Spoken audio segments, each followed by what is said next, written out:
आला हज़रत इमाम अहले सुन्नत की शख्सियत वाकई हम जहत है, मल्टी डायमेंशनल है। और ये सिर्फ़ ऐसे नहीं है कि ये मुबालगा आराई हो कि हम हमारे वो पीर हैं और एक सिलसिला तरीक़त में हम उनसे एक इरादत रखते हैं तो इसलिए मुबालगा आराई कर रहे हैं। आला हज़रत इमाम अहले सुन्नत को जो आला हज़रत कहा जाता है, मुजद्दिद भी हो तो मुजद्दिद आज़म कहा जाता है, इमाम भी हो तो इमाम अहले सुन्नत कहा जाता है।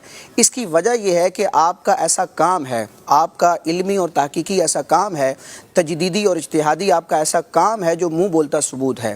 और आला हज़रत इमाम अहले सुन्नत को अपनों ने तो माना लेकिन गैरों ने भी माना। वो एक अरबी का मुहावरा है कि अल फद्लु मा शहीदत बिहिल आदा, कि फ़जीलत तो वो है जो दुश्मन भी माने। अल्हम्दुलिल्लाह आला हज़रत इमाम अहले सुन्नत को अल्लाह ताला ने ऐसी सलाहियतों का जामे बनाया है कि अपने तो अपने गैर भी आला हज़रत की इमामत और महारत का लोहा मानते हैं। आला हज़रत इमाम अहले सुन्नत हम जहद शख्सियत हैं। इल्म कुरान के हवाले से देखें, इल्म हदीस के हवाले से देखें, बिलखुसूस इल्म फ़िक़्ह के हवाले से देखें, शायरी के हवाले से देखें, फिर इज्तिहादी मसाइल को हल करने के एतबार से इनकी खिदमात देखें।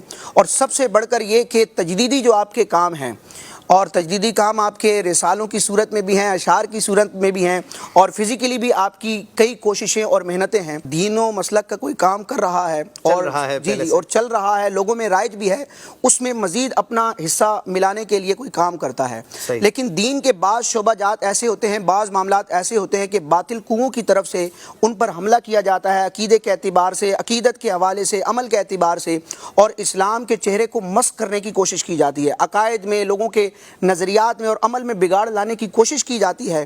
तो अल्लाह तबारक व तआला अपने महबूब अलैहिस्सलाम के दीन की हिमायत के लिए फिर हर सदी में ऐसे अफराद को भेजता है जो दीन के इन शोबाजात को रीन्यू करते हैं, यानी जो बिगाड़ आता है उस बिगाड़ को ख़त्म करते हैं, उसको नॉमिनेट करते हैं और इस्लाम और सुन्नियत का जो असल चेहरा है उसको वाज़े करने की कोशिश करते हैं। तो आला हज़रत इमाम अहले सुन्नत के दौर में भी एक दो नहीं दर्जनों फितने थे।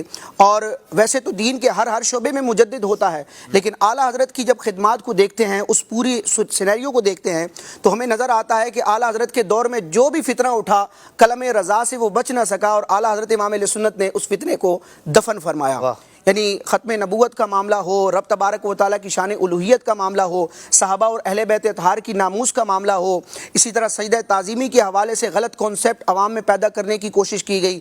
शरीयत और तरीक़त और पीरी मुरीदी के नाम पर जब गलत नज़रियात और मामूलात आम किए जाने लगे तो आला हज़रत इमाम अहले सुन्नत ने इन तमाम महाज़ों पर काम किया और दीन के असल चेहरे को वाज़े किया, लोगों के शऊर को बेदार किया, और इश्क़ रसूल की जो शमा बुझाई जा रही थी, नाकाम कोशिश की जा रही थी, उस शम्मा को फुरूज़ा किया, उसमें चार चाँद लगाए। इसलिए आपको मुजद्दिद भी कहा जाता है। और मुजद्दिद भी कौन सा? मुजद्दिद आज़म।